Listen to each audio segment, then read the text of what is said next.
गुरुप्रणित सेवा मार्ग असून स्वतः श्री स्वामी समर्थ महाराज हा मार्ग चालवत आहे. पिठले महाराज 1974 साली महानिर्वाण झाल्यावर त्यांचं सद्गुरू परमपूज्य मोरे दादांनी गादी चालवली.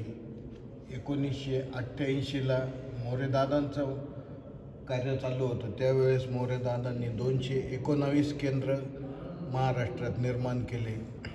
हे जसं केंद्र आहे असं प्रत्येक गावात, आणि मोरेदादांचा संकल्प होता प्रत्येक गावात, प्रत्येक राज्यात, प्रत्येक देशात, भारतभर सगळीकडं महाराजांचं केंद्र झालं पाहिजे. केंद्र म्हणजे जिथं अंतर्दुःखित पीडितांना हिंमत, धैर्य, दिलासा देऊन त्यांच्या मुखावरील हरवलेले स्मित पुन्हा निर्माण केले जातं. हे नुसतं 4 भिंतीचं मंदिर नाही आहे. इथं माणसं रडत येतात आणि हसत जातात. हे इथल्या केंद्राचं वैशिष्ट्य आहे. इथं सर्वात महत्त्वाची सेवा प्रश्नोत्तर सेवा. लोकांच्या जे अंतर्दुःखित पीडित येतात त्यांच्या अंतःकरणात प्रवेश करून त्यांच्या मुखावरील हरवलेलं स्मित पुन्हा निर्माण करण्याचा प्रयत्न केला जातो. रडत येणारे लोक इथून हसत जात आहे. इथलं वैशिष्ट्य आहे. इथं सकाळ संध्याकाळ रोज मोफत अन्नदान होते. दत्त महाराजांना अन्नदान अतिशय प्रिय असल्यामुळे गुरुमाऊलींनी प्रत्येक दत्तधामावर असं भव्य दिव्य केंद्र उभारलेलं आहे. तिथं रोज अन्नदान होतं. या जागेत, या भूमीत गुरुचरित्रातला 48वा अध्याय घडलेला आहे. ज्यावेळेस दत्त महाराज नृसिंह सरस्वती स्वामी या अवतारात निर्गुण पादुका मठ मंदिर, तिथून संगम त्रिकाल संध्येसाठी रोज येत असत. त्यावेळेस इथं 10 मिनटं येताना जाताना अंतर जास्त असल्यामुळे लोक अनुग्रहासाठी इथं विश्रांतीला बसत असत महाराज. त्यावेळेस या जागेचा जो शेतकरी मालक होता, ही जागा भव्य दिव्य 18 एकरचा परिसर आहे असायला. त्या टोकापासून तर या टोकापर्यंत सगळा चौरस असा 18 एकरचा आहे. पर्वतेश्वर कोळेकर नावाचा जो मालक होता या जागेचा, महाराज असताना नृसिंह सरस्वती स्वामी अवतारात, तो त्या टोकाला जरी शेतात काम करीत असला पळत येऊन महाराजांना दंडवत घालायचा.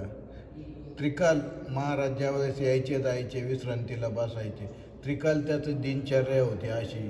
तो सगळे महत्त्वाचे कामं बाजूला सोडून गुरूंना अतिशय आदरपूर्वक दंडवत घालायचा. 12 वर्षांनी, जसा आत्ता कोरोना येऊन गेला तसा 12 वर्षांनी ज्यावेळेस महाराज त्याला प्रसन्न होतात त्यावेळेस दूषित वाऱ्याचा रोग आलेला असतो. भारतात सर्वत्र कोणाच्याच शेतात पीक नसतं, सगळ्यांचे पिकं नासलेले असतात. त्यावेळेस या पर्वतेश्वरच्या त्रिकाल दर्शनाच्या सेवेमुळे याच्या शेतात कमरेपेक्षा उंच पीक आलेलं असतं. त्याच्या याला महिनाभरात भरपूर कंस येणार असतात. जोंधळ्याची शेती होती त्याची. आणि त्यावेळेस महाराज त्याला विचारतात, अरे पर्वतेश्वर, तू रोज आमच्या मार्गात येऊन असा आडवा पडतोस, दर्शन घेतोस श्रद्धेने, तुझी मनोकामना काय म्हणून. त्यावेळेस तो सांगतो, महाराज भारतात सर्वत्र आता दुष्काळ पडलेला आहे. माझ्या त्रिकाल दर्शन सेवेमुळे आपल्या शेतात पीक आलेलं आहे कमरे एवढं. उद्या त्याला भरपूर धान्य यावं. माझ्या कुटुंबाला किमान 2-5 वर्ष पोसू शकल धान्य, आणि 5-25 वर्ष पैसा झाला पाहिजे माझ्याकडे. माझ्याजवळ जे कर्ज आहे सगळं कर्ज फिटवून अधिकाऱ्यांचं गोडाऊन भरून देण्याचा मी करार केलेला आहे, तो पूर्ण झाला पाहिजे. महाराज तथास्तु म्हणतात आणि निर्गुण हे संगमावर संध्येसाठी जातात. ज्यावेळेस महाराज परत येतात त्यावेळेस महाराज त्याला सांगून गेलेले असते, पर्वतेश्वर, हे जे पीक आहे हे सगळं मुळापासून कापून टाक. तो मागचा पुढचा विचार न करता, दुष्काळ असतो त्यावेळेस तरी कापून टाकतो. तो गुरूंचं वाक्य हे कामधेनूप्रमाणे मानून तो लगेच कामाला लागतो. सगळं जे उभं पिकं असतं ते आडवं करून टाकतो. महाराज ज्यावेळेस स्नान करून येतात परत बसतात तिथं 10 मिनटं विश्रांतीसाठी. त्यावेळेस तो पळत येतो. महाराज म्हणे, अरे पर्वतेश्वर, मी तुला विनोदाने सांगितलं, तू खरंच पीक कापलं म्हणे, उद्या काय खायचे? नाही म्हणे महाराज, तुमच्या वाक्यावर माझा पूर्ण विश्वास आहे, श्रद्धा आहे. गुरूंचं वाक्य आहे कामधेनूप्रमाणे सगळ्या इच्छा पूर्ण करणारा असतं, याचा आत्मविश्वास आहे माझा. ठीक आहे महाराज, तथास्तु म्हणतात. आणि त्या रात्रीपासून 8 दिवस या गाणगापुरात इतका मुसळधार पाऊस होतो, त्याच्या एकेका कापलेल्या रोपाला 25 कंस येतात. दुष्काळाच्या काळात स्वतःचा कुटुंबाचा उद्धार करून 2-5 वर्ष धान्य वापरल एवढं काढून त्या काळात पंचक्रोशीतील गोरगरिबांना, दुःखित पीडितांना धान्य पुरल असं धान्य देऊन, महाराष्ट्रात धान्य पुरल असं धान्य देऊन, इतकं धान्य अधिकाऱ्यांचे गोडाऊन भरून त्याचा पैशाचा 5-25 वर्षाचा पैशाचा साठा होतो त्याचा. इतकं दुष्काळाच्या काळात असं घडणं हे गुरूंच्या कृपेशिवाय होऊ शकत नाही. म्हणून याच्यातून आपल्याला बोध घ्यायचा आहे, ह्या अध्यायातून, गुरुचरित्रातल्या 48व्या अध्यायातून, का गुरूंचं वाक्य हे कामधेनूप्रमाणे सगळ्या इच्छा पूर्ण करणारं असतं. याच्यावर दृढ विश्वास, श्रद्धा ठेवली पाहिजे. श्रद्धेने कर्म फलप्रद होते, संशयी शंकेखोर मन हे महापाप आहे. म्हणून श्रद्धा असावी, अंधश्रद्धा नसावी. तर महाराजांनी अजून आपल्याला एक वाक्य दिलेलं आहे, संदेश दिलेला आहे, अनन्या चिंतयन्तो माये जना पर्युपासते तेषा नित्य भेयुक्तानाम योगक्षेमाम्यम. जो भक्त रोज स्वतःहून महाराजांना आपले मन अन्यत्र भटकू न देता स्वतःहून महाराजांना अनन्य भावाने शरण येईल, अंतःकरणापासून स्वतःहून रोज सातत्याने, म्हणजे उठता बसता नामस्मरण, चालता बोलता खाता पिता, कधीही कुठेही कोणत्याही अवस्थेत अखंड नामस्मरण, श्री स्वामी समर्थ, श्री स्वामी समर्थ या षडाक्षरी मंत्राच्या जपाने मनुष्य दुःखमुक्त, भयमुक्त, संकटमुक्त होऊन निरोगी राहतो आणि महाराजांचा संदेश चालू होतो, भिवू नकोस, मी तुझ्या पाठीशी आहे. स्वामींनी हा संदेश आपल्याकरता दिलेला आहे. 24 तासात एकदा तरी स्मरणात आणला पाहिजे, वाचला पाहिजे, आठवला पाहिजे. भावसागर तर जागे. आपण काय करता, रात्रंदिवस व्हॉट्सॲपचे मेसेज चालू राहतात, त्याच्यामुळे वेळेचा दुरुपयोग होतो, मानसिकता भंग होती आणि सगळं कामाचं नियोजन कोलमडून जातं.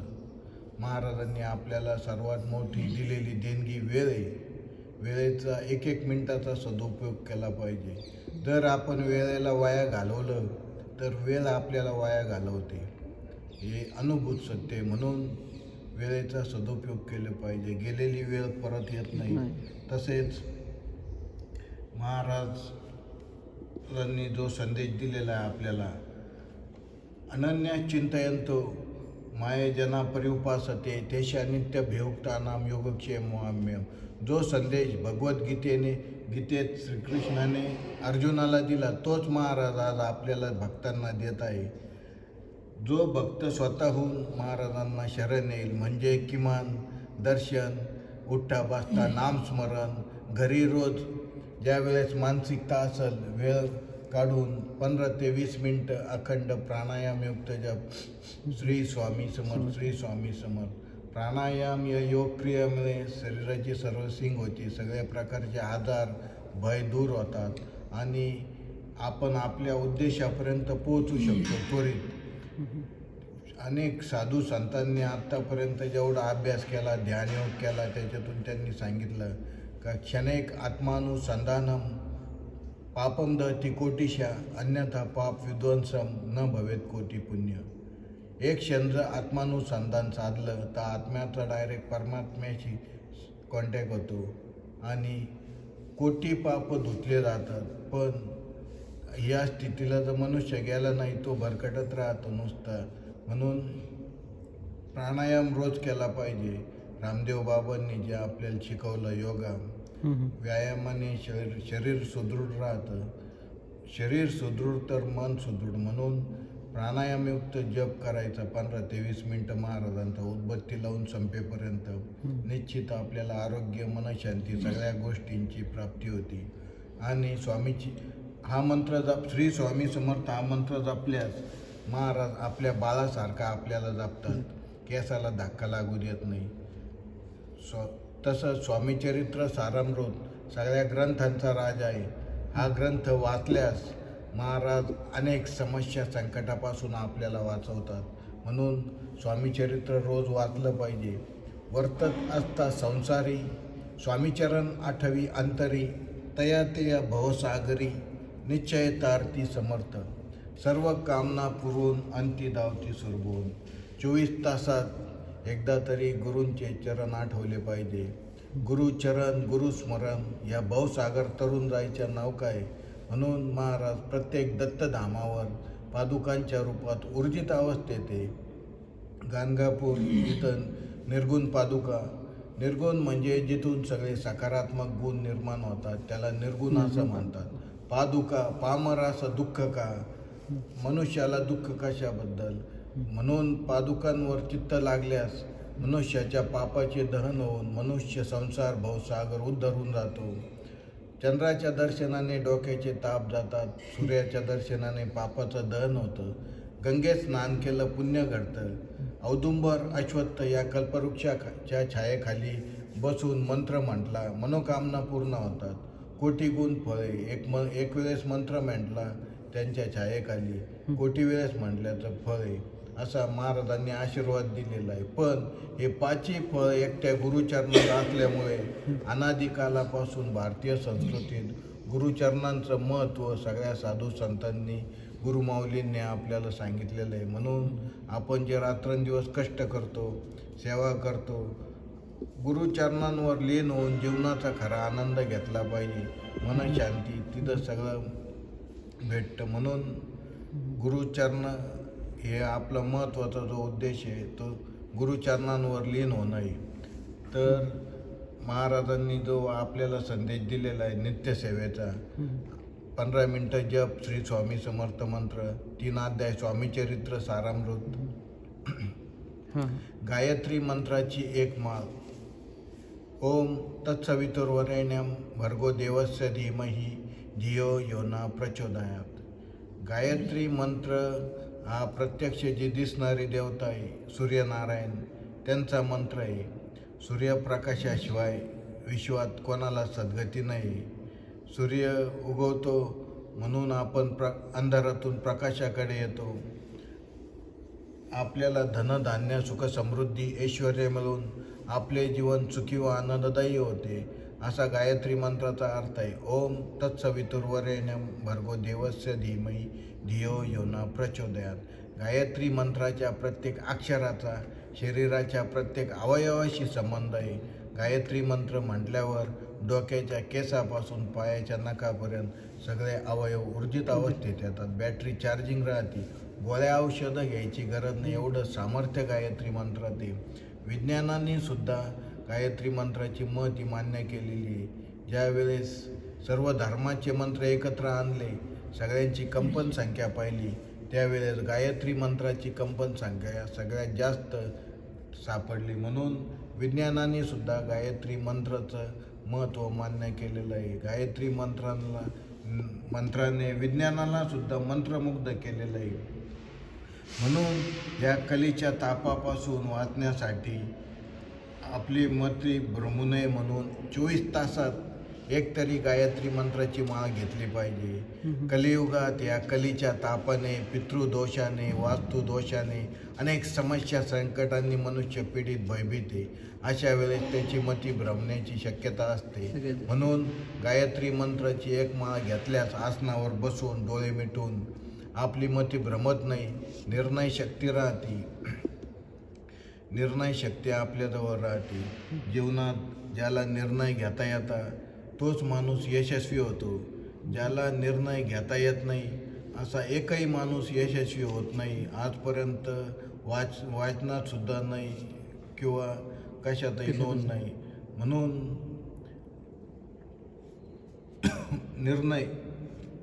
निर्णय शक्ती पाहिजे माणसाजवळ. एक वेळेस चुकीचा निर्णय घेतला तरी तो माणूस यशस्वी होतो, पण ज्याला निर्णयात घेता येत नाही तो कधीच यशस्वी झालेला आढळून आलेला नाही. म्हणून निर्णय शक्ती पाहिजे. गायत्री मंत्राने ती आपल्याला प्राप्त होती. सगळं इन्स्टंट, कलियुगात सगळं इन्स्टंट ऑनलाईन चालू आहे. त्याच्यामुळे ना या सगळ्या गोष्टी, चातुर्य, सगळ्या गोष्टी आपल्याला गायत्री मंत्रामुळे प्राप्त होतात. म्हणून 24 तासात एकतरी गायत्री मंत्राची माळ घेतली पाहिजे. जो सूर्यनारायण आम्हाला अंधारातून प्रकाशाकडे नेतो, धन धान्य सुख समृद्धी ऐश्वर्य देऊन आमचे जीवन सुखी व आनंददायी बनवतो, अशा सर्वश्रेष्ठ सूर्यनारायणाच्या तेजाला आमचा नमस्कार असो. असा गायत्री मंत्राचा अर्थ जाणून सगळ्यांनी रोज एक माळ घेतलीच पाहिजे. सूर्यनारायण हे कधीच मावळत नाही. आपण जरी म्हणतो संध्याकाळी प्रकाशने आता सूर्य मावळले, पण ते स्वतःभोवती फिरता फिरता पृथ्वीभोवती अनेक युगांपासून नॉनस्टॉप फिरून राहिले. अनेक युगांपासून आपण विचारसुद्धा करू शकत नाही एवढं सामर्थ्य त्यांचं, अख्ख्या विश्वाला ऊर्जा पुरवतात ते. म्हणून ही प्रत्यक्ष दिसणारी देवता आहे, त्यांचं रोज दर्शन घेतलं पाहिजे, त्यांना अर्घ्य दिलं पाहिजे. आपली अनेक समस्या संकट दूर होतात सूर्याला अर्घ्य दिल्यावर. देवांची रोज राक्षस शुद्ध करायला येतात. आपण जर सूर्यनारायणाला अर्घ्य दिला तर राक्षसांचा पराभव होतो. राक्षस हे ब्रह्मवंशीय असल्यामुळे त्यावेळेस त्या हत्येचं पातक लागू नये म्हणून प्रदक्षिणा मारली पाहिजे आपण जागेवर, स्वतःला जागेवर. ते पातकातून मुक्ती होती. अर्घ्य रोज दिलाच पाहिजे सगळ्यांनी. ओम तत्सवितुर्वरेण्यं भर्गो देवस्य धीमहि धियो यो नः प्रचोदयात्. याचं महाभारतात अतिशय जिवंत उदाहरण आहे. कुंती, पांडवांची आई, ही पूर्वी सगळं गावरान खाना असल्यामुळे मुलगी 9 वर्षाची झाली, रजस्वाला चालू व्हायची. ज्यावेळेस कुंती मातेला रजस्वाला चालू झाल्यावर तिचे मानसिक भावना उत्पन्न झाल्या तिच्या मनात का आपल्या पोटी असा पुत्र प्राप्त व्हावा, विश्वात कोणालाच नाही आहे. म्हणून भीष्माचार्य, द्रोणाचार्य यांचं पाहून ती पाण्यात उभं राहून सूर्याला रोज 24 वेळेस गायत्री मंत्र म्हणून अर्घ्य द्यायची. त्यावेळेस सूर्यनारायण प्रत्यक्ष एक दिवस प्रसन्न होऊन त्यांनी आपलं तेज वीर्य सोडून ते अर्घ्य आणि ते एकत्र होऊन तिथं कर्ण जन्माला आला, ज्याला जन्मताच कवच कुंडल होते. या पृथ्वीवर जेवढे आजपर्यंत रथी महारथी देव जन्मले कोणालाच कवच कुंडल नव्हते, पण त्या सूर्यनारायणाच्या वरदानामुळे कुंती मातेला जो पुत्र प्राप्त झाला कर्ण, त्याला कवच कुंडल होते. एवढं गायत्री मंत्राचं जिवंत उदाहरण, अशी अनेक उदाहरणं आहे. वेळेअभावी ते आता देऊ शकत नाही. त्याच्याविषयी मोठा ग्रंथ लिहिला जाईल. गायत्री मंत्राचं आहे पण बाजारात अवेलेबल. म्हणून गायत्री मंत्राचा अभ्यास केला पाहिजे रोज. महाराजसुद्धा लोक अनुग्रहासाठी सकाळ संध्याकाळ किमान एकतरी गायत्री माळ घेतातच. तसंच आपण ज्या सेवा करतो सगळ्या, या फळाला येण्यासाठी पंचमहायज्ञ केला पाहिजे रोज. पंचमहायज्ञ म्हणजे रोज ह्या 3 बोटात मधल्या जेवढी साखर मावती घराच्या बाहेर काळ्या मुंग्यांना टाकायची. काळी मुंगी कायम चालत राहते सरळ रेषेत.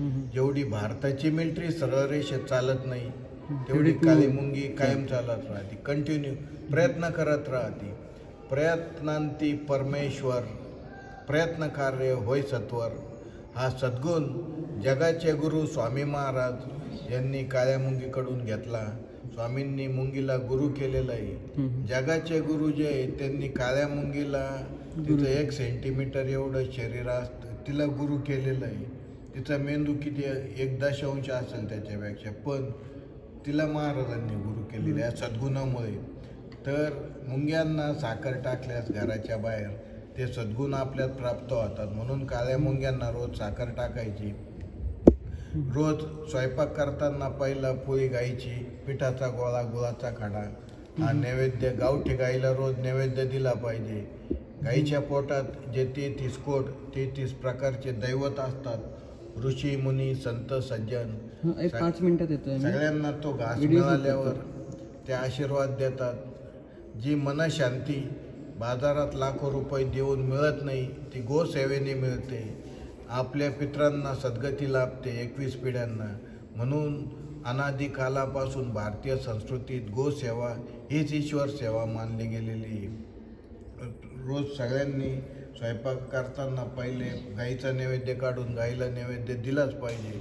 त्याच्यामुळे आपल्या पितरांना सद्गती निश्चित लाभते. तसंच या पृथ्वीवरील मनुष्याच्या पितरांचा उद्धाराचं काम सीतामातेने कावळ्याकडे दिलेलं असल्यामुळे ज्यावेळेस सीतामाता अशोकवनात होती 14 वर्ष वनवासात, त्यावेळेस कावळ्याने सीतामातेची तिथं चेष्टा केली होती. सीतामातेने कावळ्याला शाप दिला होता का तुला एकाच डोळ्याने दिसल. पण हा जो कावळा पाहतो आपण, यांनी तिथे एक सीतामातेचं चांगलं काम केलं. म्हणून सीतामातेने त्याला आशीर्वाद दिला का या पृथ्वीवरील मनुष्याच्या पितरांचं उद्धाराचं काम तुझ्याकडं राहील.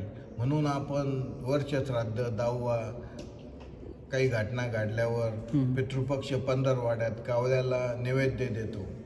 नारायण नागबली, मातृगायीचे विधी करताना दही भाताचे पिंड करू मंत्र म्हणून ब्राह्मण लोक आपल्याला कावळ्याला ठेवायला लावतात. कावळ्याने शिवल्यावर विधी पूर्ण होतो. म्हणून आपण सुद्धा रोज कावळ्याला दही भाताचा नैवेद्य दिला पाहिजे. आपल्या पितरांना सद्गती लाभते. ते जिथं अडकलेले असतात त्यांचा पुढचा प्रवास मोकळा होऊन ते चारी बाजूनी सहकार्य करतात. पितर हे देवांपेक्षा श्रेष्ठ असतात. यांच्या पुढं, पितरांपुढं देवांचं काही चालत नाही. म्हणून महाराज पहिले सांगतात, पितरांचा दाखला घेऊन माझ्याकडे या, तरच माझी कृपा होईल. म्हणून या गोष्टी केल्याच पाहिजे. रोज दिवसभरात एक तरी भुकेला सज्जन मनुष्य अन्नदान त्याला केलं पाहिजे. नाही जमलं घरी केंद्राच्या ठिकाणी, इथं आरतीच्या वेळेस बरेच लोक येतात, अशा ठिकाणी प्रसाद वाटायचा. तसंच रद्दी कागद पेटून गाईचं शुद्ध तूप ज्यावेळेस अग्नी दिसतो 2 थेंब श्री स्वामी समर्थ स्वाहा, श्री अग्निदेवताय स्वाहा, याला पंचमहायज्ञ म्हणतात. 5 गोष्टींना, मुंग्यांना साखर, गाईला घास, कावळ्याला दही भात, मनुष्य अन्नदान, अग्नीला आहुती. या सगळ्या गोष्टी केल्याशिवाय अनुसूया माता अन्नग्रहण करीत नव्हती. तिची इच्छा होती का आपल्या पोटी देवांसारखा पुत्र प्राप्त व्हावा. म्हणून ब्रह्मा विष्णू महेश परीक्षेला आले आणि बालक होऊन पहिला दत्तावतार तिथं झाला आणि हे दत्तधाम सर्वत्र उभे राहिले. एवढं सामर्थ्य या 5 गोष्टी ते साध्या. हे सुखी जीवनाचं सोपान आहे. पंचमहायज्ञ, पितरांना सद्गती देण्याचा एकमेव मार्ग पंचमहायज्ञ. कुठं जायची गरज नाही, तपाला बसायची गरज नाही. कुठं चालता चालता रोज व्यवहारात फक्त ठरवलं पाहिजे का या 5 गोष्टी रोज झाल्याच पाहिजे. 8 दिवसात त्याचे अनुभव येतात. ज्या मुलींचे लग्न जमत नाही त्यांचे 8 दिवसात निर्णय, विवाह मार्ग मोकळ्या होतात. ज्यांना मूलबाळ होत नाही त्यांना सुद्धा त्याच्यातून चालना भेटते आणि त्यांचा उद्देश पूर्ण होतो. विवाह सगळ्या गोष्टींसाठी रामबाण उपाय पंचमहायज्ञ, पितरांना सद्गती. म्हणून हा सगळ्यांनी केलाच पाहिजे रोज. तसंच आज भारतभर प्रत्येक गावात, प्रत्येक राज्यात, प्रत्येक देशात, अमेरिका, दुबई, सगळीकडं. अमेरिकेत माझा भाऊ केंद्र चालवतो स्वतः. अमेरिकेत प्रत्येक राज्यात केंद्र चालतं महाराजांचं, श्री स्वामी समर्थ महाराजांचं. हे सगळं गुरुमाऊलींनी, मोरेदादांनी जे 185 केंद्र स्थापन केले होते त्याच्यानंतर 1988 पासून आजपर्यंत म्हणजे 37 वर्षात एवढी 9 ते 10 हजार आज संख्या आहे. 9 ते 10 हजार, नॉट जोक. एवढे भव्य दिव्य केंद्र प्रत्येक दत्तधामावर. आज एवढं कार्य साधारण मनुष्य कुणीच करू शकत नाही. प्रत्यक्ष महाराज कार्यरत आहे गुरुमाऊलींच्या रूपात आज. म्हणून दिंडोरीला जे प्रमुख मठ आहे तिथं वेळोवेळी दर्शनाला गेलं पाहिजे माऊलींच्या. माऊलींचं कार्य अतिशय महान आहे. आज लोक समाजात ज्योतिषी सगळे सांगणारे पैसे घेऊन चुकीचं मार्गदर्शन करतात बरेच लोक. पण इथं विनामूल्य रोज प्रश्नोत्तर सेवा दिली जाते. येणारा भाविक त्याला पाहून, त्याच्या चेहऱ्याकडे पाहून त्यांच्या अंतर्मनातली खून सांगितली जाते का तुमची गाडी कुठं अडलेली आहे, ते सुद्धा चकित होतं. हे इथलं वैशिष्ट्य आहे सेवेचं. म्हणून अवश्य महाराजांचे चरण धरावे सगळ्यांनी. गुरुचरण गुरुस्मरण, महाराजांशिवाय कलियुगात पर्याय नाही आहे. म्हणून सगळ्यांनी महाराजांची नित्यसेवा करावी. श्री स्वामी समर्थ. अवधूत चिंतन श्री गुरुदेव दत्त.